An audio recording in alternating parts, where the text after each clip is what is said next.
Smart saving plan తో మీ ఆత్మీయులకు ఉజ్వలమైన సురక్షితమైన జీవితం అందించండి. టాటా ఏఏతో ఇది సాధ్యం.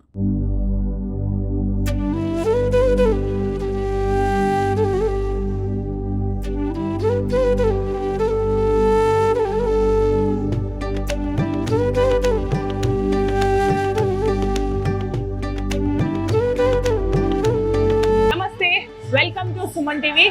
ఈరోజు నరసింహ చతుర్దశి, నరసింహ స్వామి ఆవిర్భావ సందర్భంగా ఇస్కాన్ కంటేశ్వర్లో ప్రోగ్రామ్ కండక్ట్ చేస్తున్నారు. పిల్లలందరినీ 10 రోజుల ముందు నుంచి క్యాంప్ నిర్వహించి వాళ్ళకి భగవద్గీత శ్లోకాలు, ఆర్ట్ అండ్ క్రాఫ్ట్, డాన్స్ తదితర అంశాలన్నింటినీ అందులో సమకూర్చి వాళ్ళకి శిక్షణనిచ్చారు. ఈరోజు పిల్లలందరి చేత ప్రదర్శన ఇప్పించి వాళ్ళకి బహుమతులు కూడా ఇచ్చారు. అయితే అభిషేకము, నరసింహస్వామి అభిషేకం చేశారు.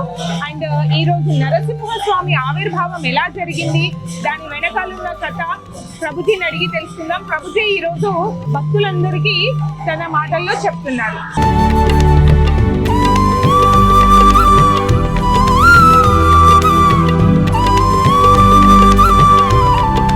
కొందరు తన ప్రియ భక్తులు, ఆత్మ భక్తులు అన్నమాట, భగవంతుడికి చాలా సన్నిధిగా ఉన్న వ్యక్తి, లైక్ నారదుని కానీ గొప్ప గొప్ప మహాసంతులు, వాళ్ళు భగవంతుడికి అడిగారు, స్వామి ఈ 5 సంవత్సరాల బాలుడు చాలా గొప్పగా భక్తి చేశాడు, అనన్య భక్తి చేశాడు. ఆ భక్తిని మీరు విని, ఆ భక్తిని చూసి మీరు మీరే సాక్షాత్ భగవంతుడి దర్శనానికి వచ్చారు. సో ఆయన ఎలాంటి భక్తి చేశాడు, అంత రహస్యం ఏంటిది స్వామికి, మిమ్మల్ని దగ్గరికి రావాల్సి వచ్చింది మీరు సాక్షాత్తు. ఆ రహస్యం ఏంటిది? బాలుడైతే చిన్న బాలుడు అయితే కార్యం ఏం చేశాడు, ఇన్ని సంవత్సరాల నుంచి మీ యొక్క భక్తి భజన చేస్తూ ఉంటే కూడా మాకు సరిగ్గా మిమ్మల్ని మేము దర్శనం చేసుకోలేకపోతున్నాము కూడా. అలాంటిది ఒక చిన్న బాలుడు ఎలా భక్తి చేసి మిమ్మల్ని ప్రసన్న చేసి మిమ్మల్ని దగ్గరికి పంపించాడు, దాని రహస్యం ఏంటి స్వామి చెప్పండి అని చెప్పాను. అప్పుడు భగవంతుడు అన్నాడు, ఈ పరమ రహస్యము ఏంటిది అంటే, పూర్వజన్మలో ఒక బ్రాహ్మణ పుత్రుడు 4 పుత్రులు ఉండేవారు.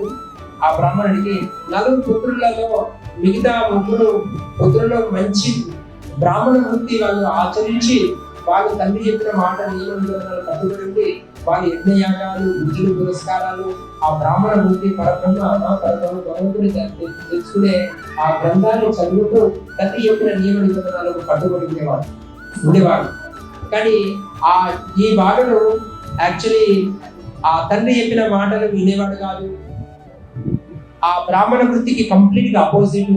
తండ్రి చెప్పడానికి ఎంతో ప్రయత్నం చేసినప్పటికీ కూడా ఆ బాలుడు వ్యసనాలకు కానీ ఎన్నో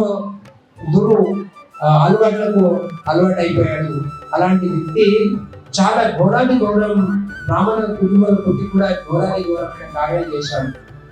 సో లాస్ట్కి ఏమైపోయింది, వాళ్ళ నాన్న ఆలోచించి ఎలా సుధారించలేకపోయాను, వీళ్ళు ఎలా చేయాలని చెప్పి ఆలోచించుకోవడం వాళ్ళ నాన్న కూడా శరీరం అందిపోయాడు. దాని తర్వాత ఏమైపోయింది, అన్నదమ్ములు వీడు చాలా తాగుబోతున్నాడు, చాలా ఇబ్బందికరంగా చేస్తున్నాడు, మా యొక్క కులాన్ని, మా వంశాన్ని యాక్చువల్లీ పేరు చెడగొట్టేస్తున్నాడు అని చెప్పి ఏం చేశారు, వాళ్ళ ఇంట్లో నుంచి తోసేస్తే ఏమైపోయింది, ఎవరి దగ్గరికి వెళ్ళలేని పరిస్థితి. అందరికి తెలిసి వీడు చాలా ఘోరమైన వ్యక్తి అని. సో ఎవరి వాళ్ళ ఇళ్ళలో రానివ్వలేదు. సో రానివ్వకుండా ఉండేసరికి ఏమైపోయింది, అతను ఇక ఎవరు లేరు, ఏం చేయాలని చెప్పి ఏడ్చుకుంటూ ప్రయాణం చేస్తూ ఉన్నాడు అన్నమాట. ప్రయాణం చేస్తుంటే అప్పుడు ఏమైపోయింది అంటే, అతను ఏడ్చుకుంటూ వెళ్ళాడనమాట. ఏడ్చుకుంటూ వెళ్ళేసరికి ప్రొద్దు నుంచి అన్నం లేదు, నీళ్లు లేవు, ఏం లేవు. సో అలాగే ఏడ్చుకుంటూ ఒక నది తీరం వెళ్ళి ఒక చెట్టు కింద పడుకొని ఉన్నాడు. సో అలాగే పడుకొని ఉన్నాడు. ఏమైపోయింది, సాయంకాలం అయిపోయింది, చాలా ఆకలిస్తుంది. ఆకలేసేసరికి ఎవరింటికి వెళ్దాము అని చెప్పి ఇంకా వేరే మార్గం లేదు, అలాగే పడుకొని ఉన్నాడు. పడుకొని మళ్ళీ ప్రొద్దున లేచేసరికి మరీ ఘోరంగా ఆకలి అయిపోతుంది. సో అప్పుడు వెతుకుంటూ వెళ్తే ఒక ఆశ్రమం దగ్గరికి వెళ్ళాడు అన్నమాట. ఆశ్రమంలోకి వెళ్ళేసరికి వాళ్ళు అప్పుడే అన్ని అరేంజ్ చేసేసుకొని భోజనం స్వీకరిద్దామని చెప్పి ఆలోచిస్తా ఉన్నారు.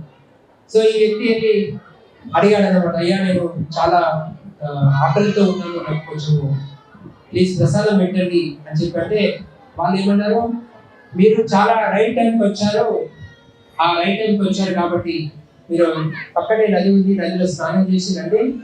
ఈ రోజు మానవ తిథి, భగవంతుడు అవతరించిన రోజు, ఆ రోజు మీరు భోజనం తీసుకోవచ్చు, మీరు తొందరగా రండి అని చెప్పి అంత వాళ్ళు చెప్పారనమాట. చెప్పేసరికి ఆ వ్యక్తి నదిలో స్నానం చేసి వచ్చి ఆ సాధువుల సంగతిలోకి వచ్చి సాధువులతో ప్రసాదం స్వీకరించాడు. స్వీకరించినప్పుడు ఆ వ్యక్తికి యాక్చువల్లీ తెలియదు ఈరోజు మాధవ తిథి అని చెప్పి. నిన్న పొద్దుంతా మాధవ తిథి ఒక్క పొద్దున్నాడు, నిర్జలున్నాడు. సో నెక్స్ట్ డే సాధువుల సాంగత్యంలో ఆశ్రమంలో ప్రసాదం స్వీకరించాడు. స్వీకరించిన తర్వాత ఇక అలాగే సాధువుల సాంగత్యం నుండి కొన్ని రోజులు అక్కడిక్కడ ఉండి సమయానికి ఏమైందో ఇక అతనికి కాలం చేశారు అన్నమాట. సో కాలం చేసిన తర్వాత ఏమైపోయింది, అతనికి నెక్స్ట్ జన్మలో హిరణ్యకశిపు పుత్రుడిగా జన్మించాడు. హిరణ్యకశిపు పుత్రుడి పేరు ఏం పేరు? భక్త ప్రహ్లాదుడు. భక్త ప్రహ్లాద్ మహారాజు. భక్త ప్రహ్లాద్ మహారాజు రూపంలో పుట్టాడు అన్నమాట. సో ఎప్పుడైతే ఆ భక్త ప్రహ్లాదుడు గర్భంలో ఉన్నప్పుడు హిరణ్యకశిపు తపస్సుకి వెళ్ళాడు.